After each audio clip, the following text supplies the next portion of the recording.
Kita tutup sampai 8 ya. Sampai 8 aja. Sebenarnya lebih dari 20 ini. Ya. Nomor 6. Sampai subuh ini kalau lebih dari 20. Nomor 6. Yang ke-6, pemicu keretakan rumah tangga adalah, nah ini, kondisi rumah tangga yang tidak religius. Rumah tangganya tidak religius. Rumah tangganya jauh dari sunnah, jauh dari Islam, jauh dari sunnah. Dalilnya di mana? Dalil. Saya berikan dalil pentingnya kita ciptakan rumah tangga kita ini nuansanya nuansanya religius. Rumahnya dipakai taklim, rumahnya dibacakan ayat Quran, rumahnya di setiap malam Jumat dibacakan surat Al-Kahfi, membaca sholawat, rumahnya tiap hari pagi dan petang zikir pagi zikir petang, rumahnya selalu setiap mau tidur dibacakan surat Al-Mulk, surat Tabarak.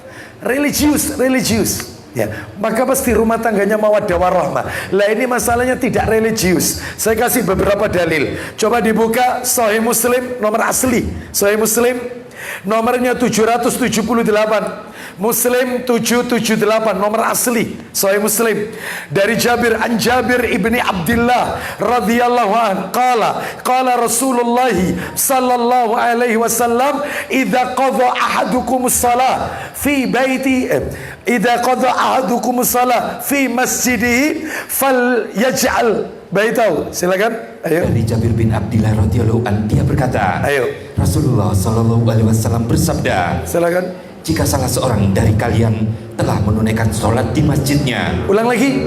Jika salah seorang dari kalian telah menunaikan sholat di masjidnya. Apabila kalian telah menunaikan sholat wajib di masjid, wajibnya di masjid untuk laki-laki. Kalau untuk wanita wajib dan sunnah sebaik-baik sholat wanita di rumahnya. Tapi wanita tidak dilarang pergi ke masjid asalkan memenuhi syarat, tidak memakai harum-haruman, tidak boleh berhias dan tetap menutup aurat dan izin dengan mahramnya. Baik, kita ulang ya. Apabila kalian telah menyelesaikan sholat wajib di masjid, maka sholat sunnahnya hendaknya dia menyisakan sebagian sholatnya untuk dikerjakan di rumahnya. Maka sholat sunnahnya di rumah. Sholat sunnahnya di rumah. Makanya Bapak Ibu mohon maaf. Bapak Ibu tidak akan pernah menemukan satupun dalil, anak ulang, satupun dalil yang mengatakan Rasul sholat sunnah qobliyah, ba'diyah di masjid. Ada? Antum cari satu dalil, tidak ada. Semuanya dilakukan oleh Nabi di rumah. Di rumah. Meskipun sholat di Masjid Nabawi pahalanya 1000 kali, tapi Nabi tetap sholat sunnah qobliyah sama ba'diyah di rumah. Kenapa?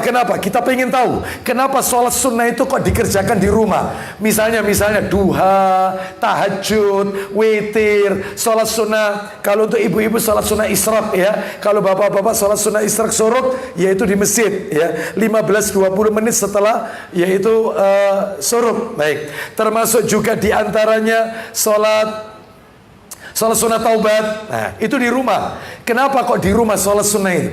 Ulang lagi. Jika salah seorang dari kalian telah menunaikan sholat di masjidnya, maka hendaknya dia menyisakan sebagian sholat sunnahnya untuk dikerjakan di rumahnya. Alasannya fa innallaha ja'ilun fi baitihi min salatihi khairan. Silakan. Karena dari sholat sunnahnya itu Allah akan menjadikan kebaikan di dalam rumahnya. Makanya tolong jangan dihabiskan sholat sunnah itu di masjid. Tolong ada bagian kita kerjakan di rumah, supaya rumah itu penuh kebaikan, penuh kebahagiaan, mawaddah warahmah. Itu. Terus coba geser dikit nomornya 779. Geser aja. Nah, 779 Sahih Muslim. Sahih Muslim 779. Ayo baca.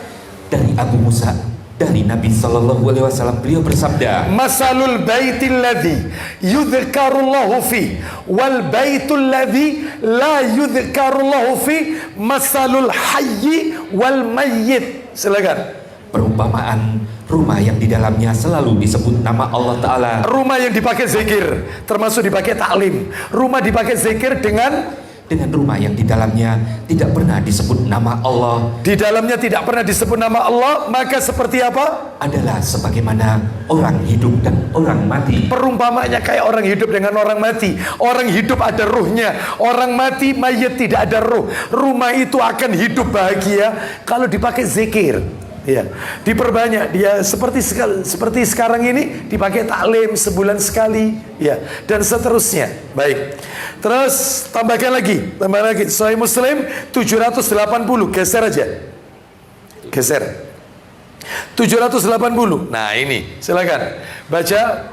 Dari Abu Hurairah radhiyallahu an bahwa Rasulullah sallallahu alaihi wasallam bersabda, La taj'alu buyutakum maqabir, inna syaitana yanfiru minal baitil ladzi tuqra'u fihi suratul Baqarah. Silakan. janganlah kalian jadikan rumah-rumah kalian sebagai kuburan. Jangan jadikan rumahmu seperti kuburan. Jangan. Kenapa? Sesungguhnya setan itu akan lari dari rumah yang di dalamnya dibacakan surah Al-Baqarah. Ya, setan itu akan lari dari sebuah rumah yang dibacakan surat Al-Baqarah. Ayat kursi termasuk Al-Baqarah ayat 255. Bacakan. Jadi sehingga rumah itu tidak dihuni oleh syaitan. Ya, jangan jadikan rumah kita kayak kuburan. Lihat kuburan, identik sepi, menyeramkan, angker. Rumah kita nggak boleh identik seperti kuburan. Maka bacakan Al-Quran. Jadi baca Quran bukan di kuburan, tapi baca Quran itu di rumah.